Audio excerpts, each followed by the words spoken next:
ఇప్పుడే జీ5 app download చేయండి. చూడండి మీ ఫేవరెట్ టీవీ షోస్ ఎప్పుడైనా ఎక్కడైనా. ఏంటక్క నువ్వంటుంది? నేను ఆయన జీవితాన్ని ముంచేయడం ఏంటి? ఆయన బాగుండాలనే కదా నేను ఉత్తరం రాసింది. బావుండాలని ఎక్కడ రాసావు శరణ్య? నీ భర్త మగాడే కాదు, అసలు సంసారానికి పనికిరాడని కదా నువ్వు రాసింది.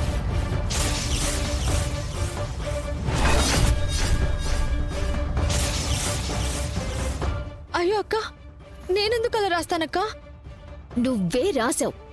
దర్శన్ వల్ల నీ జీవితం నాశనమైపోయిందని, అతనితో కాపురం చేయటానికి ఏమీ లేదని నోటికి ఎంతొస్తే అంత మాట రాసావు. నేను ఆ లెటర్ చదవలేదు అనుకుంటున్నావా? అయ్యో అక్క, దేవుడి మీద ప్రమాణంగా చెప్తున్నాను, నేనెందుకక్క ఆయన గురించి అలా రాస్తాను? నేను ఆయనతో ప్రేమని కోరుకున్న దాన్ని, ఆయనతో బ్రతుకుని పంచుకోవాలని కలలు కన్నదాన్ని, నా భర్తని నేను ప్రాణంగా ఆరాధించానక్క. అలాంటిది ఆయన గురించి అలా తప్పుగా నేనెందుకు రాస్తాను? కరెక్టే శరణ్య.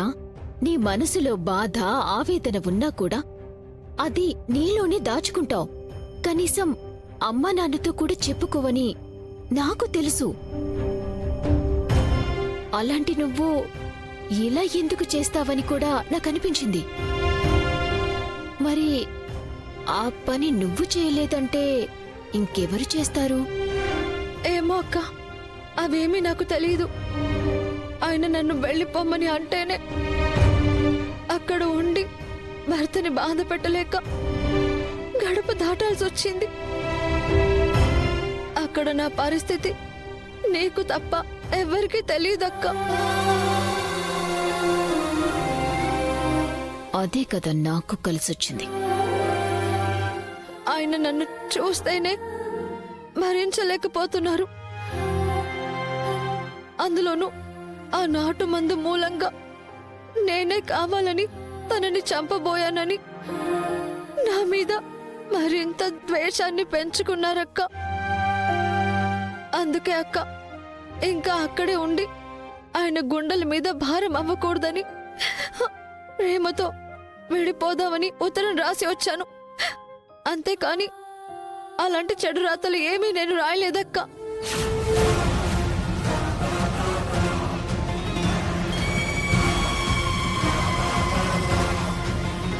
నువ్వు ప్రేమతో మీ ఆయనకి వీడ్కోలు ఉత్తరం రాసి పెట్టొచ్చావా? శరణ్య, నాకు ఇప్పుడు అర్థమవుతుంది.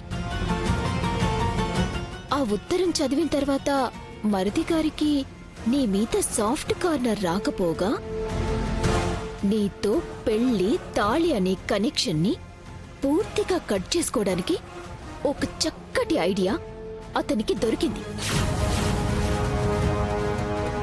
అదే తన గురించి నువ్వే తప్పుగా ఉత్తరం రాసినట్టు బ్లేమ్ చేయటం.